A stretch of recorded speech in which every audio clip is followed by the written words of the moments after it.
Tandoori chicken ഗ്രില്ലും ഓവനൊന്നും ഇല്ലാതെ നമുക്ക് വീട്ടിൽ തന്നെ ഒരു ഫ്രൈങ് പാനിൽ ഏറ്റവും പെർഫെക്റ്റായിട്ട് എങ്ങനെ തന്തൂരി ചിക്കൻ ഉണ്ടാക്കിയെടുക്കാമെന്നാണ് ഇന്ന് കാണിക്കുന്നത്. അസ്സലാമു അലൈക്കും everyone, welcome back to my channel. നിങ്ങൾ ആദ്യമായിട്ടാണ് ഈ ചാനൽ കാണുന്നതെങ്കിൽ സബ്സ്ക്രൈബ് ചെയ്യാനും തൊട്ടടുത്തുള്ള നോട്ടിഫിക്കേഷൻ ബെല്ലിലെ ഓൾ എന്ന ഓപ്ഷൻ പ്രസ് ചെയ്യാനും മറക്കരുത്. തന്തൂരി ചിക്കൻ ഉണ്ടാക്കാൻ വേണ്ടിയിട്ട് ഞാൻ ഒരു ഫുൾ ചിക്കൻ ഇതുപോലെ 4 പോർഷനായിട്ട് മുറിച്ച് വെച്ചിട്ടുണ്ട്. നല്ല ആഴത്തിൽ മുറിച്ച് വെക്കണം, എന്നാലേ നമ്മളുടെ മരിനേഷനെല്ലാം അതിൻ്റെ അകത്തേക്ക് നന്നായിട്ട് ഇറങ്ങി ചെല്ലുള്ളൂ. ഇതിന് വേണ്ടിയിട്ട് ഞാൻ 1.5 നാരങ്ങയുടെ നീര് എടുത്തിട്ടുണ്ട്, 2 ടേബിൾ സ്പൂൺ ഓയിൽ എടുത്തിട്ടുണ്ട്, ആവശ്യമായ ഉപ്പ്, 1/2 സ്പൂൺ മഞ്ഞൾപ്പൊടി, 1 സ്പൂൺ മുളക് പൊടി. ഇതെല്ലാം കൂടെ നല്ലോണം ഇനി ഒന്ന് മിക്സ് ചെയ്തിട്ട് വേണം ഇതിലേക്ക് തേച്ച് പിടിപ്പിക്കാൻ വേണ്ടിയിട്ട്. ഇത് ഫസ്റ്റ് മാരിനേഷനാണ്. ഈ മസാല തേച്ച് കുറച്ച് സമയം വെച്ചിട്ട് ഏകദേശം ഞാനിവിടെ 2 മണിക്കൂറോളം വെച്ചിട്ടുണ്ടായിരുന്നു. എത്രത്തോളം നിങ്ങൾക്ക് ടൈം എടുക്കാൻ പറ്റുമോ അത്രത്തോളം ടൈം എടുത്തിട്ട് വേണം തന്തൂരി ചിക്കൻ ഉണ്ടാക്കാൻ വേണ്ടിയിട്ട്. കൂടുതൽ സമയമുള്ള ഒരു ദിവസം മാത്രം നിങ്ങളിതിന് മെനക്കെട്ടാൽ മതി. ഈ ഒരു മരിനേഷൻ പീരീഡാണ്, ഈ ഒരു മസാല പുരട്ടി വെക്കുന്ന സമയമാണ് നമ്മുടെ തന്തൂരി ചിക്കന് നല്ല പെർഫെക്റ്റ് ടേസ്റ്റോടു കൂടി നല്ല സോഫ്റ്റും ജ്യൂസിയൊക്കെ ആക്കി മാറ്റുന്നത്. അതുകൊണ്ട് നല്ല രീതിയിൽ ടൈം എടുത്ത് മാരിനേഷൻ ചെയ്യുക. ഞാനിവിടെ ഒരു 2 മണിക്കൂറോളം ഫ്രിഡ്ജിലേക്ക് മാറ്റി വെച്ചിട്ടുണ്ടായിരുന്നു. ആ സമയം നമുക്ക് സെക്കൻഡ് മാരിനേഷന് വേണ്ടിയിട്ടുള്ള കാര്യങ്ങളൊക്കെ റെഡിയാക്കി എടുക്കാം. സെക്കൻഡ് മാരിനേഷന് വേണ്ടിയിട്ട് 1 സ്പൂൺ മല്ലിപ്പൊടി, 1/2 സ്പൂൺ ചെറിയ ജീരകം വറുത്ത് പൊടിച്ചത്, 1/4 സ്പൂൺ കുരുമുളക് പൊടി, ഒരൽപ്പം ഗരം മസാലപ്പൊടി, 2 table spoon Kashmiri chilli powder, kasuri methi അഥവാ ഉലുവ ഇല വറുത്തത് 2 സ്പൂൺ. ഈ മസാലയിലേക്ക് ആവശ്യമായ ഉപ്പ്, 1 spoon tandoori chicken masala, 2 spoon ഇഞ്ചി വെളുത്തുള്ളി പേസ്റ്റ് ആക്കിയത്, 1/2 മുറി നാരങ്ങയുടെ നീര്, ഒരു അരിപ്പയിൽ വെള്ളം വാർന്ന് കിട്ടാൻ വെച്ചിട്ടുള്ള തൈര് 2 ടേബിൾ സ്പൂൺ. ഇനി ഇതെല്ലാം കൂടെ നമുക്ക് നല്ല രീതിയിൽ എന്നിട്ടൊന്ന് ഫൈനായിട്ട് അരച്ചെടുക്കണം. നല്ലപോലെ അരച്ച് വെച്ചിട്ടുണ്ട്. ഇനി നമുക്കിത് ചിക്കനിലേക്ക് പുരട്ടുന്നതിന് മുമ്പ് കുറച്ചും കൂടെ മിക്സിങ് ബാക്കിയുണ്ട്. അതിനായിട്ട് അരച്ച് വെച്ചത് നമുക്കൊരു ബൗളിലേക്ക് മാറ്റാം. എന്നിട്ട് ബാക്കിയുള്ള 2 ടേബിൾ സ്പൂൺ തൈര് നമ്മൾ അരക്കുമ്പോൾ ചേർത്ത് കൊടുത്തു. ഇനി ബാക്കിയുള്ള 2 ടേബിൾ സ്പൂൺ തൈരും കൂടെ ഈ മസാലയിലേക്ക് മിക്സ് ചെയ്യാം. എന്നിട്ട് തന്തൂരി ചിക്കൻ ഒരല്പം റെഡ് കളർ വേണമല്ലോ, അപ്പോൾ അതിന് വേണ്ടിയിട്ട് നമ്മളൊരല്പം ഫുഡ് കളർ, ജെൽ കളറാണ് ഞാൻ യൂസ് ചെയ്യുന്നത്, കേക്കിനൊക്കെ ഉപയോഗിക്കുന്നത്.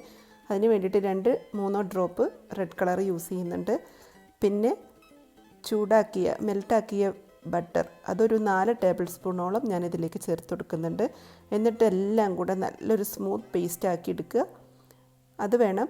എന്നിട്ട് നമുക്ക് ചിക്കനിലേക്ക് വീണ്ടും, ഇത് സെക്കൻഡ് മാരിനേഷനാണ്, ഈ മസാല ചിക്കനിലേക്ക് പുരട്ടി വീണ്ടും നമുക്കിനി ഇത് ഫ്രിഡ്ജിൽ വെക്കണം. ഓവർനൈറ്റ് വെക്കണം. അപ്പോഴാണ് നമ്മുടെ ചിക്കൻ നല്ല സോഫ്റ്റ് ആൻഡ് ടെൻഡറായി കിട്ടുകയുള്ളൂ. ഞാനിതിലേക്ക് തന്തൂരി ചിക്കൻ മസാല ചേർത്തു. അതെന്തുകൊണ്ടാണെന്ന് വെച്ചാൽ എൻ്റെ അടുത്ത് ഓൾറെഡി ചാറ്റ് മസാല ഇല്ലായിരുന്നു.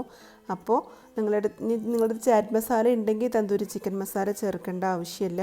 ഞാനെടുത്ത മറ്റ് മസാലകളെല്ലാം കുറേശ്ശെ കൂട്ടി എടുത്താൽ മതി ഒരു ഫുൾ ചിക്കന് വേണ്ടിയിട്ട് കേട്ടോ. അപ്പോൾ നിങ്ങൾ ഈ പ്രപ്പോർഷനിൽ തന്നെ ഉണ്ടാക്കിയിട്ട് ഇതേപോലെ ടൈം എടുത്ത് മാരിനേറ്റ് ചെയ്ത് വെച്ച് നിങ്ങൾ തന്തൂരി ചിക്കൻ ഉണ്ടാക്കിയാൽ പെർഫെക്റ്റായിട്ട് നിങ്ങൾക്ക് നല്ല തന്തൂരി ചിക്കൻ ഉണ്ടാക്കാൻ പറ്റും. ഗ്രില്ലും ഓവനും ഒന്നും ആവശ്യമില്ല.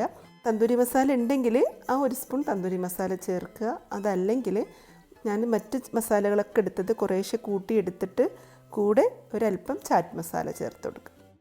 പിന്നെ നിങ്ങൾ തൈര് ചേർക്കുമ്പോൾ പുളിയില്ലാത്ത യോഗട്ടാണെങ്കിൽ നമുക്ക് അങ്ങനെ ചേർത്ത് കൊടുക്കാം. നമ്മുടെ നാട്ടിലൊക്കെ കിട്ടുന്ന സാധാരണ തൈരാണെങ്കിൽ തീർച്ചയായിട്ടും അത് കുറച്ച് സമയം വെള്ളം വാലാൻ വെച്ചിട്ട് വെള്ളം പോയതിന് ശേഷം മാത്രമേ ഉള്ളൂ ചേർത്ത് കൊടുക്കാൻ പറ്റുള്ളൂ കേട്ടോ. അത് പ്രത്യേകം ഒന്ന് ശ്രദ്ധിക്കണം. തൈര് ഡയറക്റ്റ് പാക്കിൽ നിന്ന് എടുത്തിട്ട് അങ്ങനെ ചേർത്ത് കൊടുക്കരുത്. ഇപ്പം നല്ല രീതിയിൽ എല്ലാ പീസിലും മസാല നല്ലോണം തേച്ച് പിടിപ്പിച്ചിട്ടുണ്ട്. ഇനി ഞാനിത് വീണ്ടും ഫ്രിഡ്ജിലേക്ക് വെക്കാൻ പോവുകയാണ്. എന്നിട്ട് ഞാൻ പിറ്റേ ദിവസമാണ് തന്തൂരി ചിക്കൻ ഉണ്ടാക്കാൻ പോകുന്നത്. അറ്റ്ലീസ്റ്റ് ഒരു 8 മണിക്കൂറെങ്കിലും, കുറഞ്ഞത് ഒരു 6 മണിക്കൂറെങ്കിലും നിങ്ങൾ മസാല പുരട്ടി വെച്ചിട്ട് മാത്രമേ തന്തൂരി ചിക്കൻ ഉണ്ടാക്കാൻ പറ്റുള്ളൂ. ഞാനിതൊരു 1/2 മണിക്കൂർ മുമ്പേ ഫ്രിഡ്ജിൽ നിന്ന് പുറത്ത് വെച്ചിട്ടുണ്ടായിരുന്നു. ഇനി നമുക്കിതൊരു പാനിൽ വെച്ചിട്ട് ഉണ്ടാക്കിയെടുക്കാം. കറക്റ്റ് അടപ്പുള്ള ഒരു നല്ലൊരു ഫ്രൈങ് പാൻ വെച്ചിട്ട് അതിലുണ്ടാക്കിയെടുത്താൽ മതി. ഞാനിപ്പോൾ ഇവിടെ ഒരു ഗ്രിൽ പാനാണ് ഇതിന് യൂസ് ചെയ്യുന്നത്.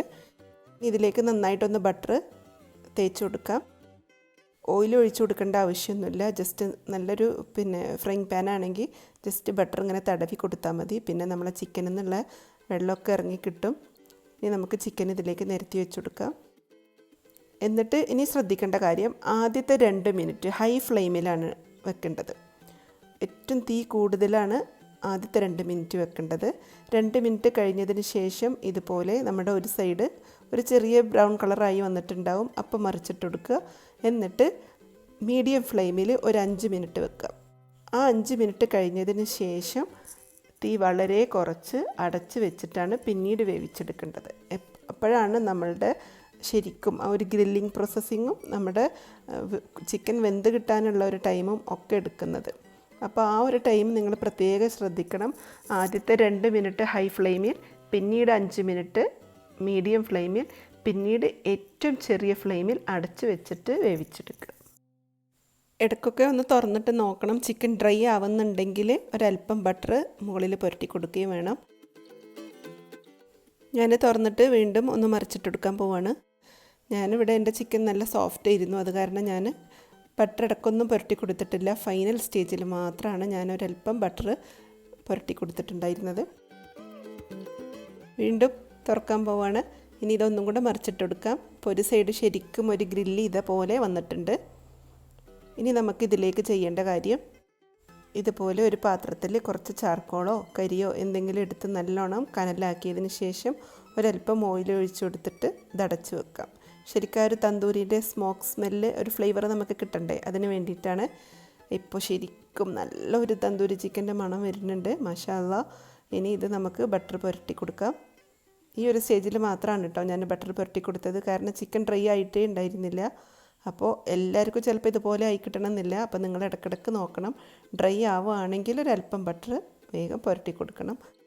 2 വശവും നന്നായിട്ട് വെന്തിട്ടുമുണ്ട്, പക്ഷേ ഒരു ഗ്രില്ലായ പോലെ തന്നെ അതേ ടെക്സ്ചറിൽ നമുക്ക് കിട്ടിയിട്ടുണ്ട്.